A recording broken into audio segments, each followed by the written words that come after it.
c'est Y. Je suis très heureux de vous retrouver aujourd'hui pour la 5e journée de ce Football 2025 phase de groupe. Certaines équipes sont déjà bien embarquées pour se qualifier en quart de finale, d'autres sont très mal embarquées et d'autres ont des positions indécises et peut-être que certaines positions vont se démêler et s'éclaircir aujourd'hui et peut-être déjà dans ce groupe 1 où les montagnes contre les Palmiers va être un match très important pour la seconde place de ce groupe. Et les Atlantides, eux, vont peut-être jouer leur rédemption face à un requin et leur va-tout. Premier match donc Montagne-Palmiers. Et on le sait, les montagnes peuvent, en cas de victoire, déjà être qualifiées pour les quarts de finale. Alors ils vont tout donner face aux Palmiers pour essayer d'éliminer les champions 2023. Et attention, le poteau des montagnes, pardon, en haut de l'écran. Mais ça ne les empêche pas de mener au score tout de même.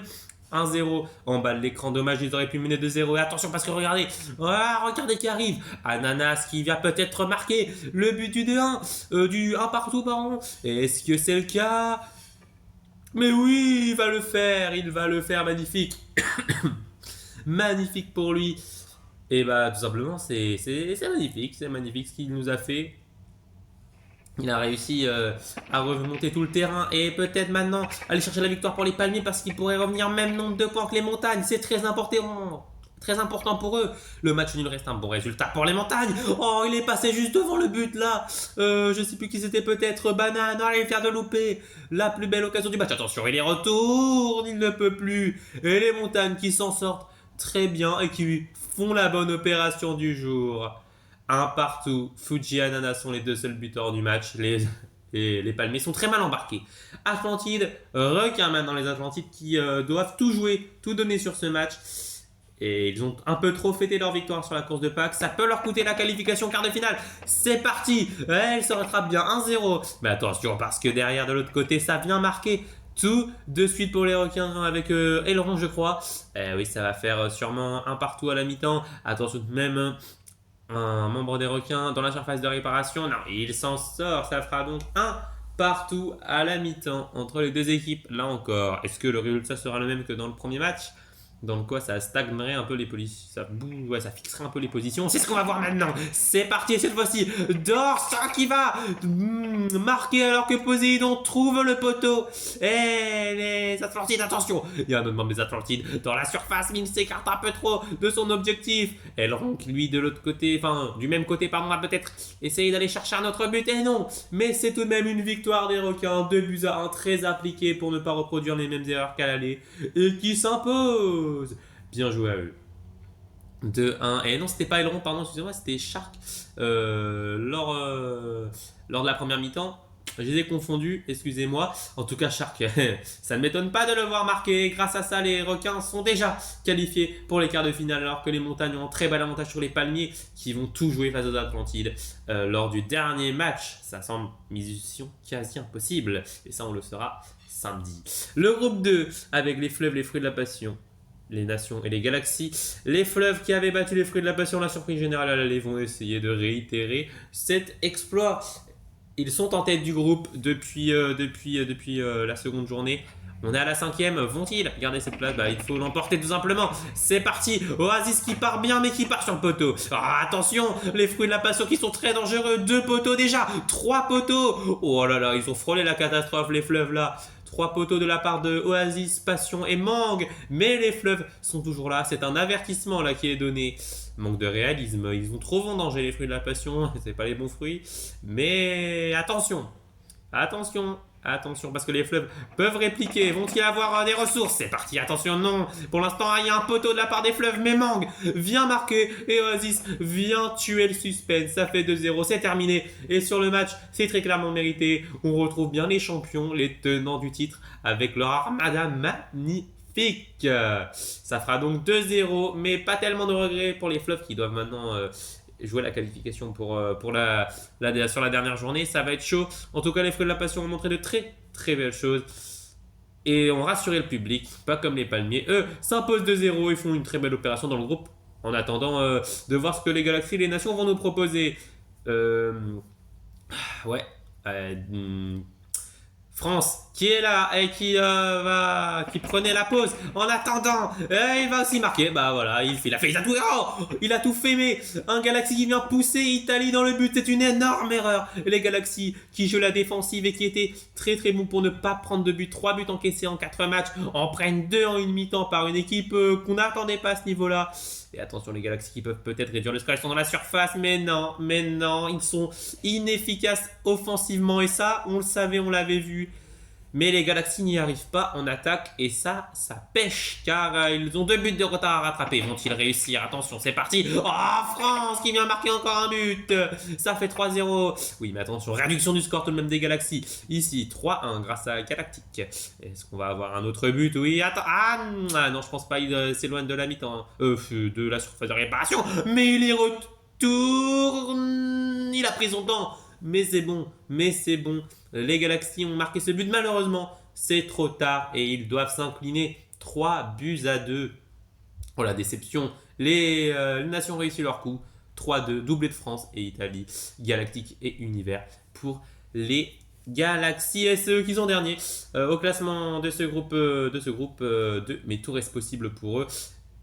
En haut, c'est les Fruits de la Passion à 8 points et les Nations et les Fleuves tous les deux à 6 points. Tout se jouera sur la dernière journée. Groupe 3, entre les abeilles et les primaires et entre les natures et les œils de chat. Ça va cogner fort, c'est moi qui vous le dis. Attention. Il y a eu de très beaux matchs à l'aller, notamment ce 3 partout entre les abeilles et les primaires qui a surpris pas mal de monde et qui a fait voyager. Ils font la pause à côté de la voiture de sécurité. En attendant, c'est parti. Et qui va prendre le meilleur? Attention, Prime qui semble très bien parti. Il a freiné un peu pour laisser passer Gep qui était dans son champ. Et derrière, en bas de l'écran, c'est une domination. Les primaires qui se sont remis dedans depuis leur remontada face aux œils de chat. Et ça fait 3-0 à la mi-temps. Prime, Jaune, Rouge et Marie sont les 3 buteurs. Bon, ils se sont mis très très bien. Il suffira d'un 4e but pour éviter la défaite. Mais là, les abeilles sont l'hymne offensif. C'est parti. On est en seconde période. Et Jaune-Rouge vient enfoncer le clou. Attention, Marie qui lui vient frapper le poteau un peu loin. Les Galaxies, ouais. Eux aussi sont nulle part. Mais là, c'est les abeilles qui sont nulle part malgré la tentative de Maya. Jaune-Bleu qui s'approche mais qui est un peu loin. Ça ne changera rien. La leçon est totale. Les primaires sont de retour. Bah voilà, c'est ce qu'on attendait. Et voilà, les supporters qui sont heureux, ça c'est compréhensible. Et la victoire 4-0, plus large victoire de ce tournoi 2025. Jaune-Rouge pour le doublé, Prime et Marie pour les 2 autres buts. Nature, œil de chat maintenant. Ça va être bien aussi. Les natures qui peuvent... où ça joue à cache-cache, c'est la détente bien évidemment. Maintenant, le plus important, c'est les matchs. C'est parti. Allez, ça s'était imposé pour les natures. Est-ce que ça va réitérer? Attention parce que les œils de chat viennent ouvrir le score et le poteau derrière empêche les natures de revenir à un partout. Pour les œils de chasse et les jeunes qui vient de marquer leur serial buteur. Et là, ça fait 1-0 à la mi-temps. Les natures qui sont menées, les natures qui doivent réagir s'ils ne veulent pas perdre ce match. Même si pour eux, ce n'est pas rédhibitoire, ils sont déjà en tête du groupe. Mais un match nul, ça les arrangerait, ça maintiendrait les équipes à écart. Et donc c'est parti. Oh, c'est parti, magnifique but des natures qui viennent égaliser. Mais jaune-bleu, jaune, pardon, ouais, j'ai tout confondu, qui redonne l'avantage avant que les natures ne viennent arracher le match nul. Bah voilà, ça c'est un match à suspense qu'on veut voir derrière les autres billes qui sont inoffensives. On terminera sur un match nul sur le score de 2 buts partout. Bourgeon et Brindy, le duo en B, contre un doublé de jaune qui a sauvé son équipe aujourd'hui. Et au classement du groupe, 10 points pour les natures, 8 pour les primaires. Le match pour la première place donc lors de cette dernière journée. Mais attention car les œils de chat peuvent encore potentiellement se qualifier. Les abeilles, eux, sont éliminés. Voilà, vous savez tout. Dernier groupe, le groupe 4, avec les vagues qui affrontent les chaos et les forêts qui affrontent les fruits rouges. Groupe indécis, les chaos ont un petit avantage, mais derrière, pour la seconde place, c'est très très chaud. Et on commence par le match entre les vagues et les chaos, et Aqua qui est en détente, et il a raison de se détendre parce que à détente avant, un gros effort. C'est parti, et tout de suite, c'est les vagues qui se lancent le mieux avec Aqua, mais derrière pour l'instant ça tient. Attention à ce que le score ne bouge pas. Allez, ça a l'air plutôt pas mal. Les vagues qui vont mener à la pause. Grâce à leur capitaine miracle, il faut le dire. Une bille exceptionnelle pour une équipe qui peut être exceptionnelle par moment, mais qui est assez irrégulière. Mais là, pour l'instant, ça a l'air de tenir. Seconde mi-temps, c'est parti. Anarchy qui vient frapper le poteau. Attention, les vagues dans les coins. Malheureusement, c'est pas idéal. Et Anarchy qui a encore de la vitesse. Maintenant, il faut en profiter pour aller arracher ce match nul. Capitaine des KO, capitaine exemplaire qui vient égaliser. La réponse du capitaine. Entre capitaine, ça a joué aujourd'hui et ça finit en match nul, un partout. Aqua et Anarchy, deux célèbres capitaines de légende pour un match pas très palpitant, ça par contre il faut le dire. Dernier match de la journée, les Forêts contre les Fruits Rouges. Va-t-il y avoir des buts? C'est ce qu'on va voir en attendant. Les Forêts sont dans leur élément et c'est parti sur le terrain. Et c'est Grenade qui vient vers le score. Attention, les Forêts qui répliquent, les Fruits Rouges aussi. Et ça fait 2 partout grâce à Cerise pour les Fruits Rouges et grâce à Sévère, je crois. Très belle première mi-temps des deux côtés. Maintenant, il va falloir être bon dans le money time dans la seconde période parce que là, les billes ont beaucoup donné. Déjà 4 buts en une mi-temps. Et ça peut coûter cher pour une équipe si elle est un peu trop... si elle est un peu trop fatiguée, c'est parti. Oh, ils ne sont pas plus fatigués. C'est les Forêts qui mènent 4-3. Mais attention, parce que Grenade, il est là. Alors que Fraise est déjà dans ce but. Est-ce que Grenade peut aller chercher l'égalisation? Oui. Oui, l'égalisation de Grenade. Et on va finir sur le score de 4 buts partout. Ouh, c'était très chaud. C'était très chaud. Et ça fait 4 partout. Doublé de 11, doublé de Grenade. Les autres suivent 8 buts dans ce match. Sensationnel, mais qui n'arrange personne. Les KO sont donc premiers du groupe à 8 points, ça sent bon la qualification pour eux. Les Fruits Rouges, deuxième à 6 points, devront défendre leur deuxième place qualificative face aux Forêts et aux Vagues qui restent en embuscade. Voilà les amis, c'est la fin des matchs pour aujourd'hui. Mais ne vous inquiétez pas, on reviendra samedi pour la dernière journée qui s'annonce décisive et très palpitante. Avant de vous quitter, on va passer en zone interview avec les primaires, auteur d'un sublime match aujourd'hui. Bonjour les primaires, c'est Z. Expliquez-nous simplement ce changement. On en avait parlé la dernière fois avec A. Le déclic, et il a l'air d'avoir eu lieu là, cette victoire 4-0 face aux abeilles. Comment l'expliquez-vous et vos ressentis après ce match?